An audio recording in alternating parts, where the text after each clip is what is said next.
We have only one Earth, our living planet, that helps sustain life. We are warned, this life system is in crisis. Fresh water, clean air, good soil, the things we need to stay alive are being destroyed. Sustaining the environment is something we all have a vested interest in. After all, who wants to pollute the water or the land? Everything that you and I use comes from the land. Food is grown or raised on land. It also provides the materials used in everything, ranging from cars and tools to clothing and silverware. Property is also essential for a family to build their home. Sustaining our environment has led us down the road to a movement known as environmentalism. Yet, a strange thing happened. Environmentalism came to a fork in the road, and while the rhetoric took one route, the agenda took another.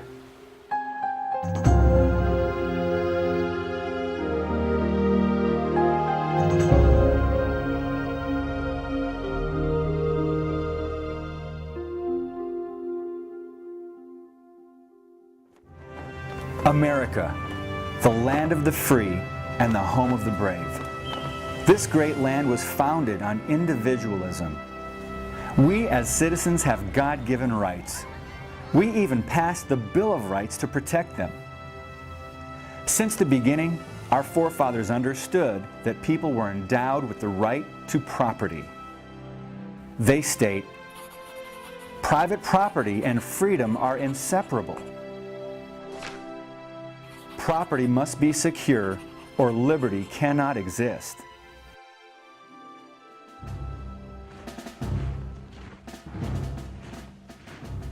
Our forefathers knew the dangers of big government and how it can threaten the rights of the people. They overthrew a government that told people what to do in critical aspects of their lives.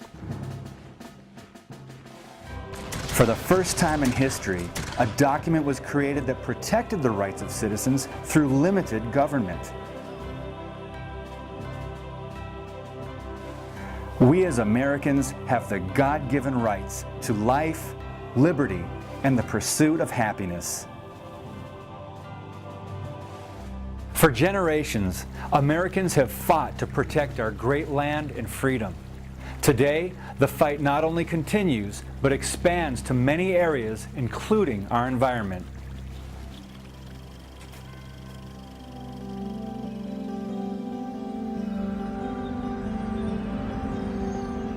As good stewards of Earth, Americans are traveling on the road to environmentalism. Recycling has been a common practice for most of human history.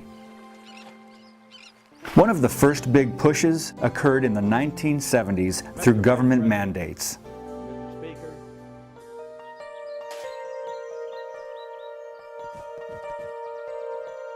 As time passed, environmental protection went from a local phenomenon to a worldwide movement. Saving planet Earth became a common goal.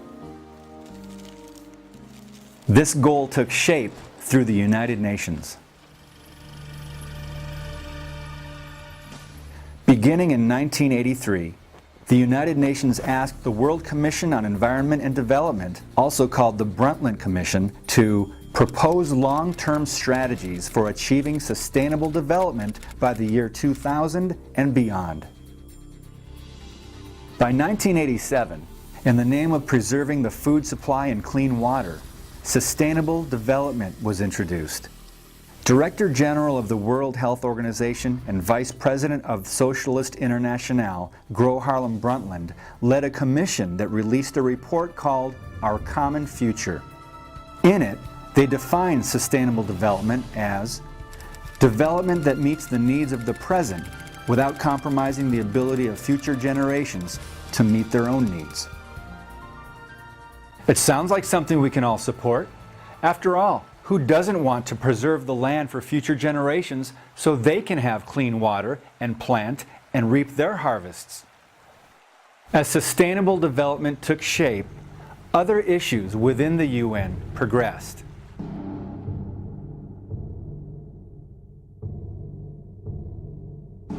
In 1992, an Earth Summit was convened under the auspices of the UN to formulate policy for the world environmental movement.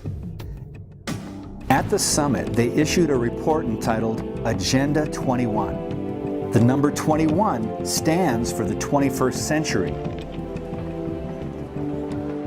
In his opening speech, the General Secretary of the summit, Maurice Strong, who is also a member of the Brundtland Commission, said, "Current lifestyles and consumption patterns of the affluent middle class, involving high meat intake, use of fossil fuels, appliances, home and work air conditioning, and suburban housing, are not sustainable." It sounds as if sustainable development is taking on an agenda that can possibly curtail one's eating habits, the ability to drive using any type of vehicle, and even limiting one's ability to own a home in the suburbs. What are their true intentions? At the conclusion of the Earth Summit, in the euphoria of the moment, Agenda 21 was signed by 178 world leaders, including President George H.W. Bush. Since then, subsequent events have led American leaders, including Presidents Clinton and Obama, to sign further agreements and executive orders implementing Agenda 21.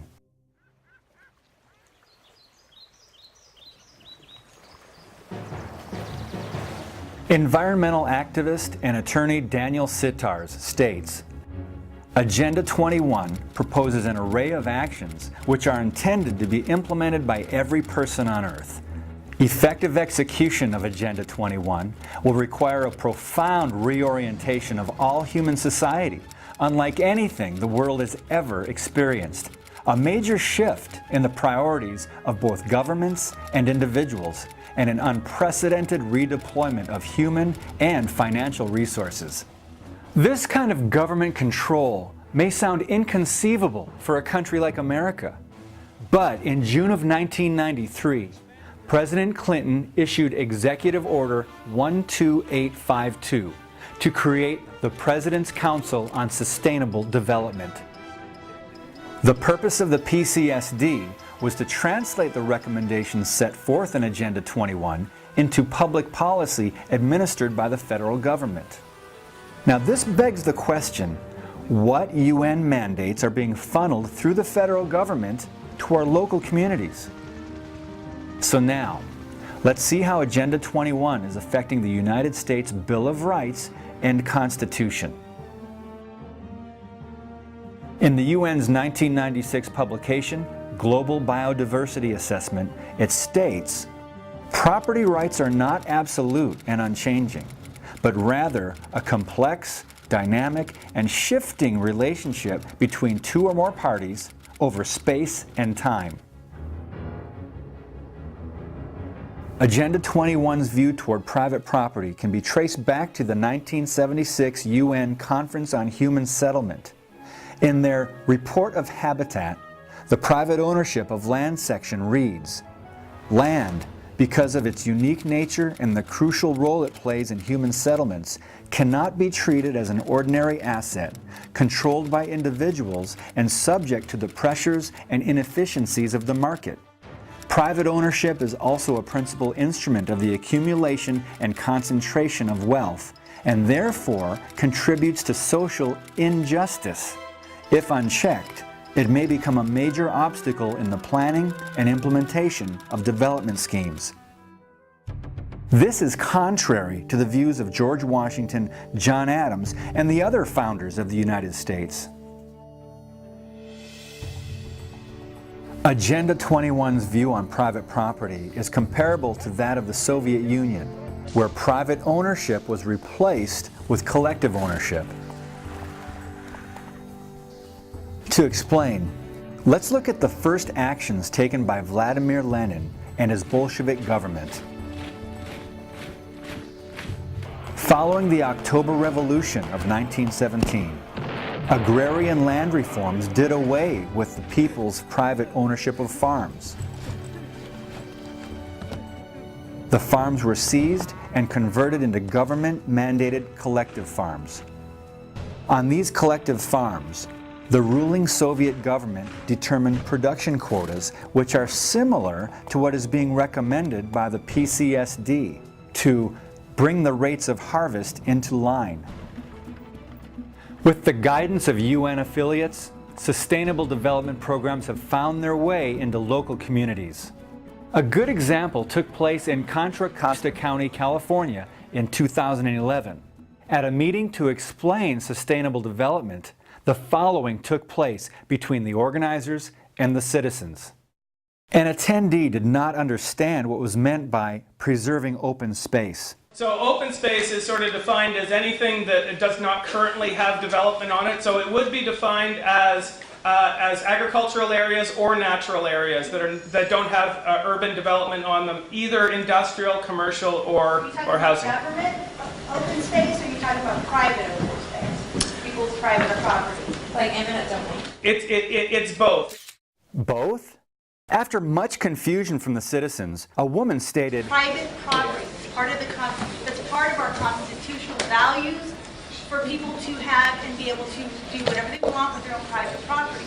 And for us to sit here and say they can't use their own property and you're calling it open space is somebody's private property. These types of meetings lead to more questions than answers. What are the true intentions of sustainable development? Private property rights are only one aspect of sustainable development. It affects an even more fundamental aspect of life itself. Let's look at the Chinese Communist government and its one-child policy. Just like marriage in China, there are numerous hurdles to overcome before permission is granted. For a Chinese couple to have a child, they have to get a birth license. In order for the couple to get a license, they have to go through a procedure that runs through local Communist Party functionaries. Without a birth license, no hospital or doctor can treat the mother or the child before, during, or after the birth.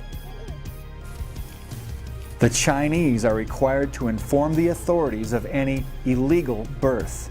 In short, the Chinese government is in complete control.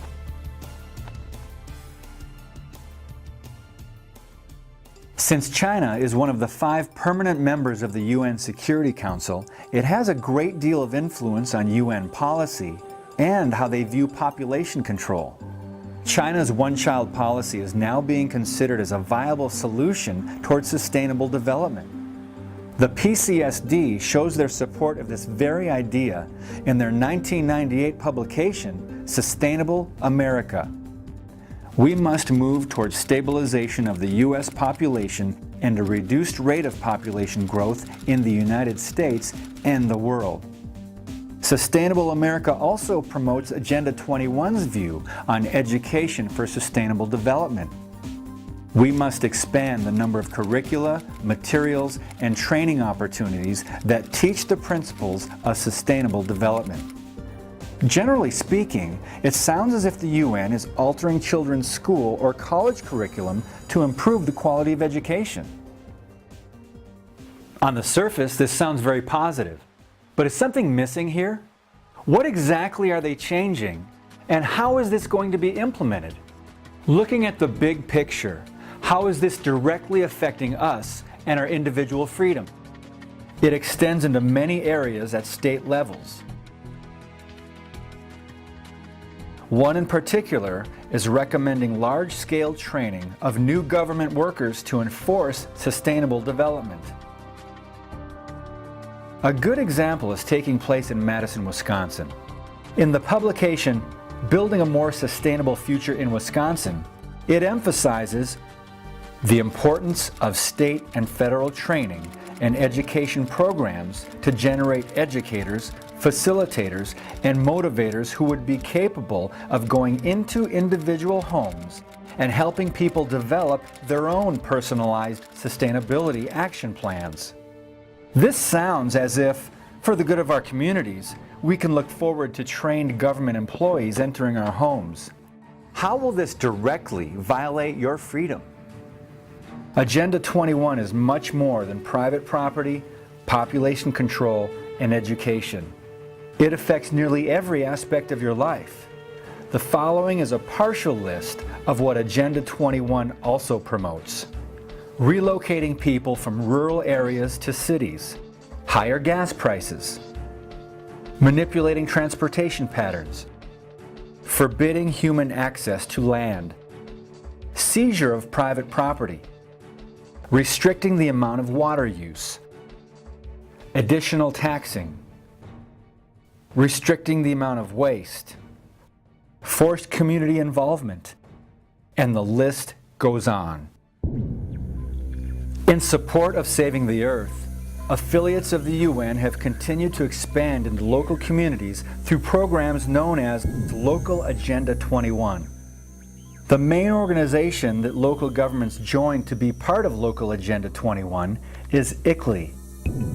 ICLEI stands for the International Council for Local Environmental Initiatives.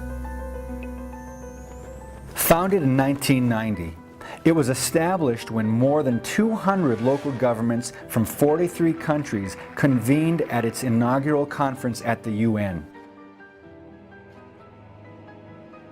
ICLEI states that it provides technical consulting, training, and information services to build capacity, share knowledge, and support local government in the implementation of sustainable development at the local level. ICLEI has begun to entrench itself within the United States. As of today, the U.S. has by far the most local governments involved in ICLEI, exceeding 500. In 3 clicks, you can find out if your community is a member of ICLEI, the UN affiliate. Go to iclei.org.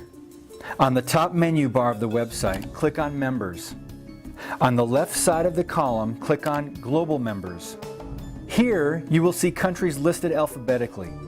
Scroll down to the United States of America to find your city or town. If you don't find yours, look for others in your surrounding areas.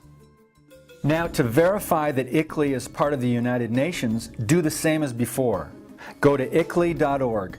On the top menu bar of the website, click on Program. Scroll down and click Agenda 21. Upon clicking on Agenda 21, you'll be redirected to the official UN webpage for the United Nations Local Agenda 21. Citizens all over the country are beginning to wake up to the problems with Agenda 21 and its sustainable development. Americans are taking back their communities one at a time by dropping ICLEI membership. For example, in Edmond, Oklahoma, a small group of concerned Americans took action. They created a plan that would inform key business leaders and influential citizens about the dangers of ICLEI. Within time, the mayor and city council were persuaded to vote to drop ICLEI. So as you can see, it not only can be done, it is being done. To discover how you can get ICLEI out of your community, visit the Stop Agenda 21 page at jbs.org. This will give you the materials you need to learn more. Once informed, you can learn ways to tell others about the dangers of sustainable development. And finally, we encourage concerned Americans to get involved and take action. Samuel Adams once said, "The liberties of our country, the freedom of our civil constitution are worth defending against all hazards, and it is our duty to defend them against all attacks." Regardless of your political affiliation, we are all individuals with freedoms and unalienable rights. We are all Americans.